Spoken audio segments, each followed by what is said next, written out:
Take the case of courage. No quality has ever so much addled the brains and tangled the definitions of merely rational sages.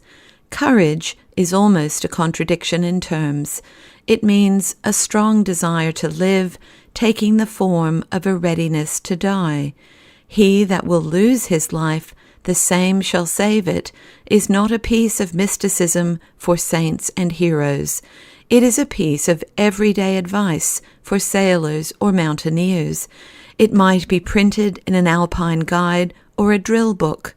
This paradox is the whole principle of courage, even of quite earthly or brutal courage. A man cut off by the sea may save his life if he will risk it on the precipice. He can only get away from death by continually stepping within an inch of it. A soldier surrounded by enemies, if he is to cut his way out, needs to combine a strong desire for living with a strange carelessness about dying. He must not merely cling to life, for then he will be a coward and will not escape. He must not merely wait for death, for then he will be a suicide and will not escape.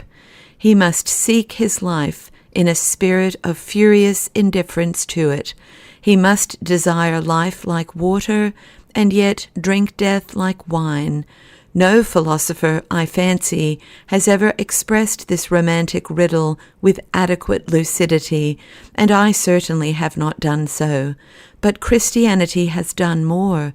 It has marked the limits of it in the awful graves of the suicide and the hero, showing the distance between him who dies for the sake of living and him who dies for the sake of dying.